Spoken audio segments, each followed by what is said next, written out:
अस्सलामुअलैकुम। आज हम एक ऐसे रूहानी और तारीखी सफर पे चलते हैं जहां हम हिंदुस्तान के उन सूफी औलिया की जिंदगियों को समझेंगे जिन्होंने मोहब्बत और खिदमत के पैगाम से लाखों दिलों को मुनव्वर किया।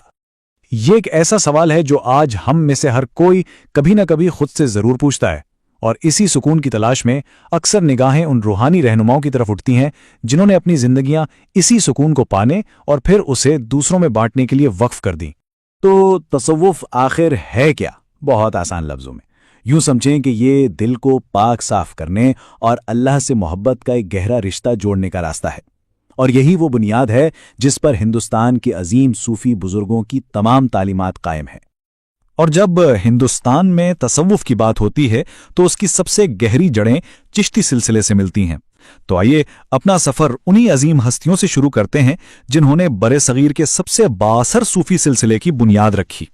ख्वाजा मोइनुद्दीन चिश्ती, जिन्हें मोहब्बत से सुल्तानुल हिंद और गरीब नवाज भी कहा जाता है, उन्होंने ही हिंदुस्तान में तसव्वुफ का वो पौधा लगाया जो आज एक तनावर दरख्त बन चुका है।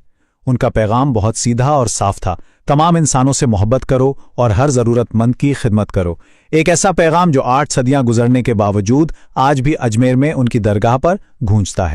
फिर आते हैं हजरत निजामुद्दीन औलिया, जिन्होंने मौसीकी यानी कव्वाली को अल्लाह तक पहुंचने का एक बहुत ही ताकतवर जरिया बनाया।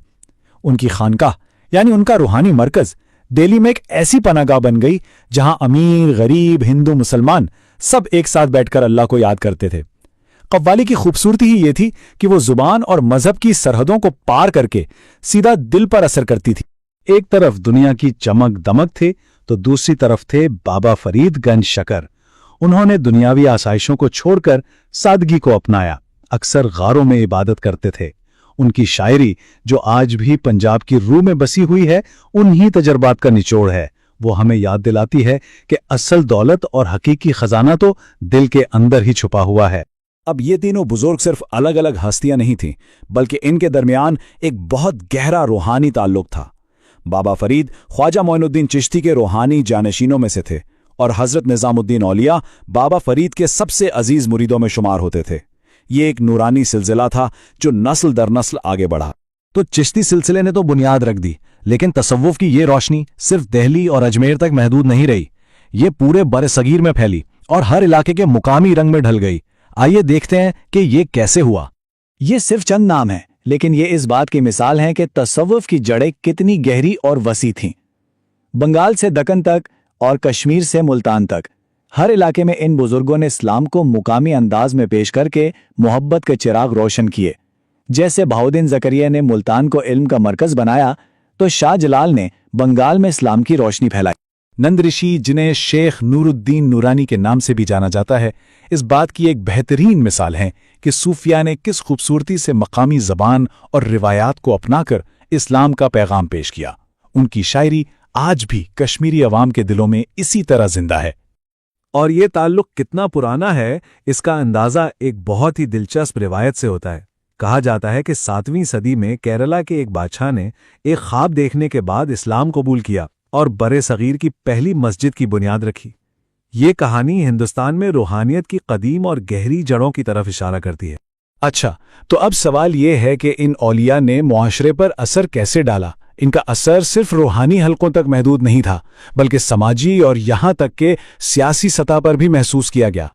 करामात यानी वो मौजज़े जो अल्लाह अपने नेक बंदों के हाथों से जाहिर करता है, इनकी कहानियां लोगों के ईमान को मजबूत करने का जरिया बने और ये दिखाया कि सच्चे ईमान और यकीन की ताकत से क्या कुछ मुमकिन है। इसकी एक मशहूर मिसाल ख्वाजा गरीब नवाज की करामत है।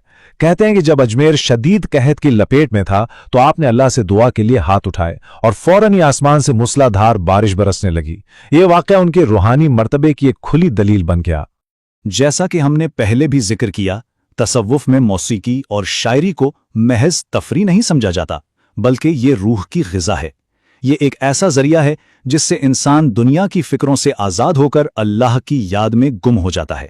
और देखें, इन औलिया का असर डालने का अंदाज भी कितना मुख्तलिफ था। एक तरफ बाबा फरीद जैसे बुजुर्ग थे जिन्होंने दुनिया से दूरी इख्तियार की और अपनी शायरी और तकवा से लोगों को मुतासर किया, तो दूसरी तरफ सलीम चिश्ती जैसे बुजुर्ग थे जिन्होंने शहनशाह अकबर जैसे बादशाहों को रूहानी रहनुमाई फराहम की और जिनकी दुआ से अकबर को औलाद की नेमत नसीब हुई। तो इस सारी गुफ्तगू का निचोड़ क्या है? इन अजीम हस्तियों की जिंदगियों से आज के दौर में क्या सबक हासिल किया जा सकता है? आइए इनकी तालीमात के खुलासे पर एक नजर डालते हैं। अगर उनकी पूरी जिंदगी की तालीमात को चंद नुकात में समेटना हो तो वो ये होंगे। सबसे मोहब्बत करो, भला तफरीक इंसानियत की खिदमत करो, अपने दिल को साफ रखो, अपने ईमान को मजबूत बनाओ और इस रास्ते पर रहनुमाई के लिए किसी मुर्शिद का हाथ थाम लो। और ये मिराज सिर्फ तारीख की किताबों में कैद नहीं है, ये आज भी जिंदा है। लाखों लोग इनकी दरगाहों पर जाते हैं, कव्वाली की रूह परवर आवाज सुनते हैं और इनकी शायरी से अपने दिलों को सुकून पहुंचाते हैं। ये एक जिंदा और धड़कती हुई रिवायत है। और आखिर में ये सवाल हम सब के लिए है कि इन सूफिया ने मोहब्बत, खिदमत और बातिनी ताकत का जो रास्ता दिखाया, आज के इस तेज रफ्तार दुनिया में वो हमारे लिए क्या माने रखता है और हम उन तालीमात को अपनी जिंदगियों में कैसे शामिल कर सकते हैं?